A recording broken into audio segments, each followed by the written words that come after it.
আমরা বাঙালি, আমাদের কমন একটা রোগ আছে, আমরা ভালোকে ভালো বলতে পারি না, সমালোচনাটাই বেশি করতে পছন্দ করি। বর্তমান সরকার যথেষ্ট পরিমাণে দ্রব্যমূল্য নিয়ন্ত্রণে কাজ করে যাচ্ছে, আর দ্রব্যমূল্য নিয়ন্ত্রণেও আছে, এটা আমি স্বীকার করব। তেলের যে সারা পৃথিবীতে যে সংকট, তারপরও তেলের মূল্য স্বাভাবিক আছে। বিদ্যুতের চাহিদা অনুযায়ী মানুষ এখনও বিদ্যুৎ পাচ্ছে, তারপরেও আমরা এই সরকারকে সমালোচনা করি। আমরা অতীতে এই সময়ে 1 কেজি পেঁয়াজ 300 টাকায়ও কিনেছি, আর এখন 100 টাকায় 3 কেজি পেঁয়াজ পাওয়া যায়। রসুন পাওয়া যায় 50 টাকা, 40-50 টাকা দামে।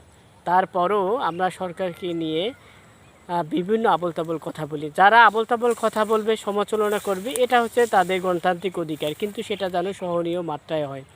আমি বলবো যে অতীত সরকারের তুলনায় আমরা বর্তমানে অনেক আলহামদুলিল্লাহ অনেক ভালো আছি। এই ভালো থাকাটা যেন আমাদের দীর্ঘমেয়াদী হয়।